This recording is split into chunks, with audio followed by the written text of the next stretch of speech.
Welcome to the deep dive. Today we're tackling a situation that I think haunts a lot of people, maybe especially homeowners or anyone dealing with old stuff. Yeah. It's the massive mistake scenario. Right. Specifically, what happens, legally speaking, when you sell something you think is basically junk, say, for 60 bucks, and then find out it was actually worth, over $1 million, like two masterpiece paintings. Yeah, it's a classic problem. And it's fantastic because it pushes us past just the shock of the price difference. We really have to get into the nuts and bolts of contract defenses. Okay.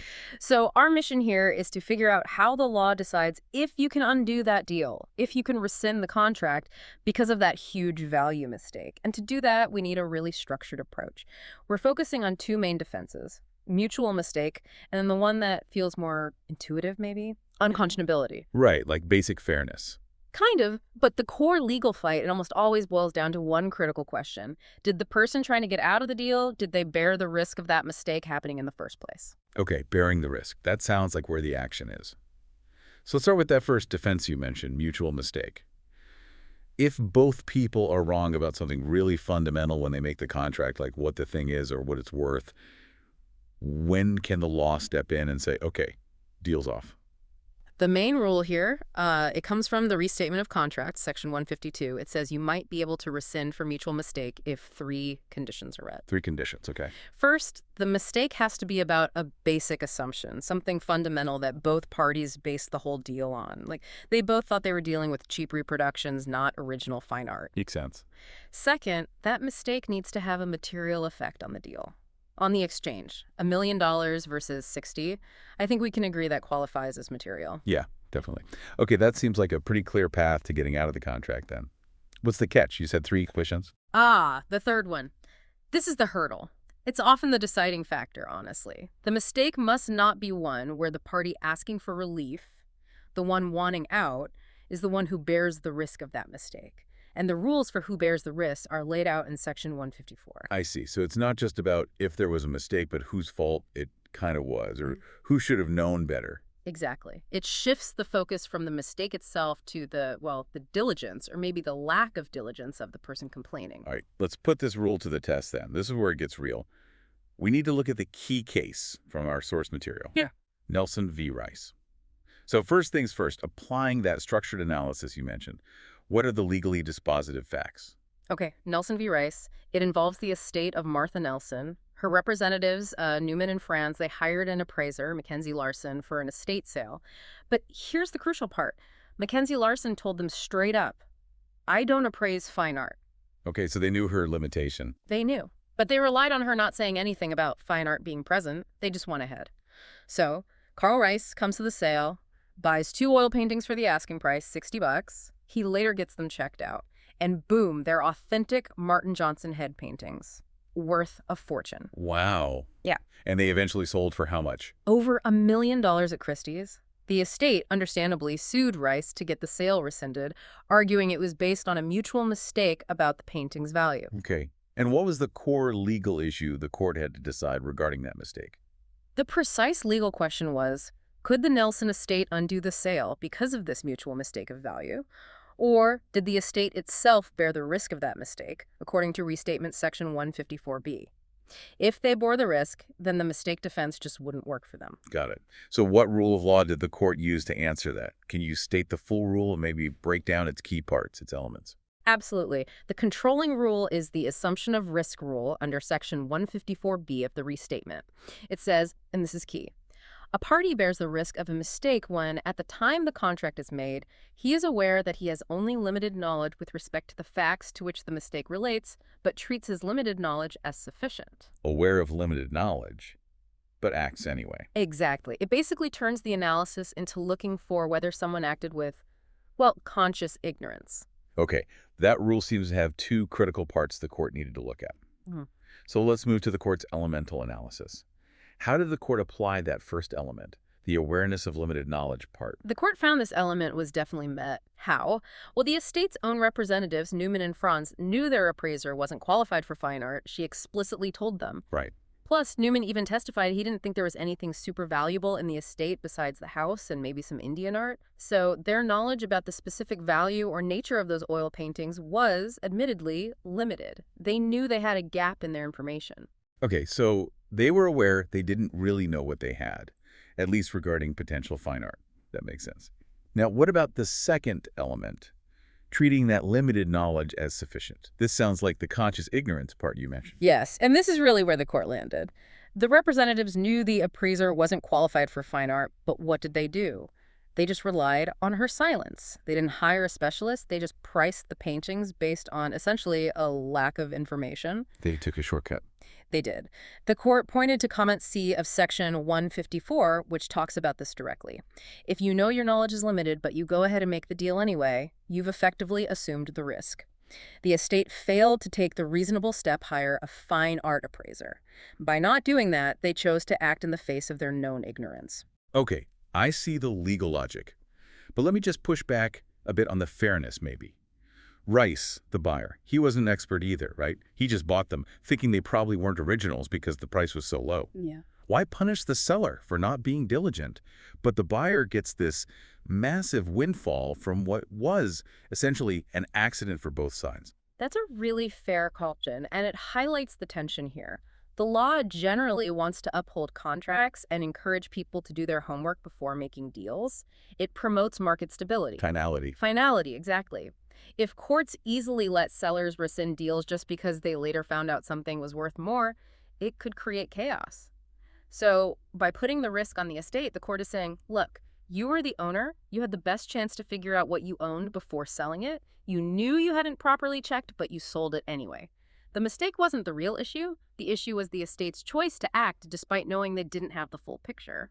So the folly wasn't making the mistake. It was choosing not to investigate properly. Precisely. That was the court's reasoning. Okay, so after analyzing both those elements, awareness of limited knowledge and treating it as sufficient, what was the court's final conclusion on the mutual mistake defense? The court upheld the lower court's decision in favor of the Rices, the buyers. Summary judgment affirmed. The estate lost because it bore the risk of the mistake about the painting's value.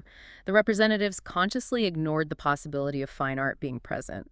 The court basically said the estate was a victim of its own folly, and it was reasonable to make them bear the consequences, since they chose to take the risk. Wow. Okay, that precedent. Conscious ignorance means you assume the risk. That's a huge takeaway. So let's make this really concrete for people listening. Let's try a hypothetical. Imagine you inherit an old, rundown house, total fixer-upper. You're clearing out the attic and find this dusty old box full of brittle popers, looks like junk.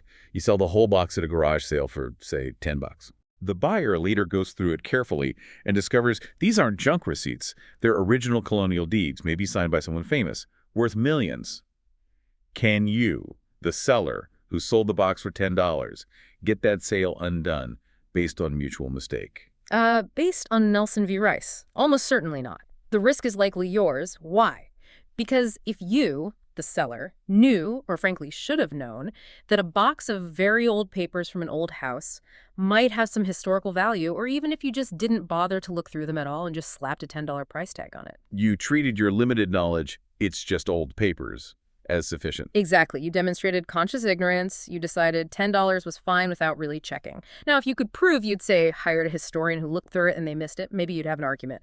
But if you just sold a sealed, unknown box or didn't bother looking, you assumed the risk of whatever was inside, good or bad. Okay. Diligence pays, or rather lack of diligence costs. Yeah. But still, that visceral feeling remains $60 versus $1 million. Even if the mistake defense fails, because the estate bore the risk, doesn't that enormous difference scream unfair? Doesn't that trigger the other defense you mentioned, unconscionability? That's the logical next step in the analysis, absolutely. You pivot to fairness. Unconscionability is the doctrine that asks, is this contract just so unfair, so one-sided that it shocks the conscience? Would any decent person offer it, or any person with common sense accept it? Right. And to figure that out, courts usually look at two things: procedural unconscionability and substantive unconscionability. Okay, can you walk us through those two? What's the difference? Sure. Procedural is about the process of making the deal. Was there Yeah. something wrong there? Like high-pressure sales tactics, complicated fine print nobody could understand, deception, taking advantage of someone's vulnerability. It's about unfair surprise or lack of real choice during the bargaining. Substantive. Substantive is about the terms of the contract itself. Are the terms themselves just outrageously unfair, oppressive, excessively one-sided? Does the price difference, the cost versus value, reach a level that just seems wrong? Okay, so in Nelson v. Rice, that $1 million versus $60 gap seems like a textbook example of substantive price disparity. How on earth did the court decide that wasn't unconscionable? This is crucial. The court has to judge unconscionability based on the situation at the time the contract was made, not looking back with 20/20 hindsight after the paintings were authenticated. Oh, okay. At the moment of the sale. Exactly. And at that moment, the court found the elements of unconscionability just weren't there. Why not?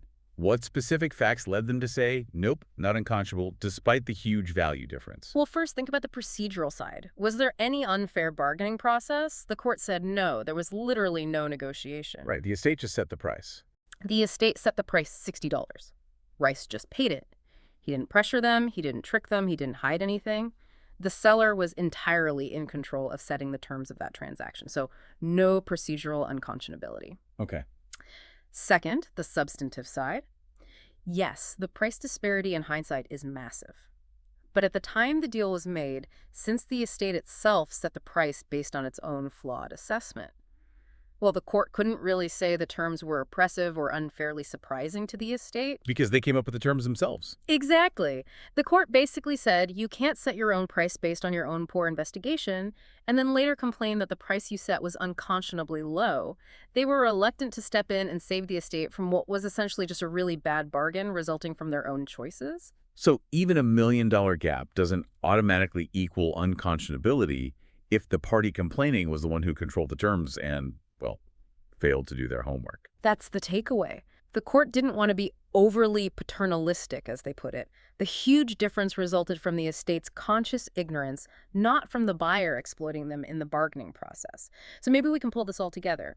If you're facing a situation like this, maybe on an exam, or even just thinking about a real-world problem, here's a kind of framework, a diagnostic checklist based on Nelson. Yes, please, give us the step-by-step. This is exactly what people need. Okay, step 1. Analyze mutual mistake. Was there a mistake? Yes. Was it about a basic assumption? Yes, likely. Did it have a material effect? $1 million versus 60, absolutely. But don't stop there. Right, because the next step is crucial. Step 2. Determine risk allocation. This is the Nelson step.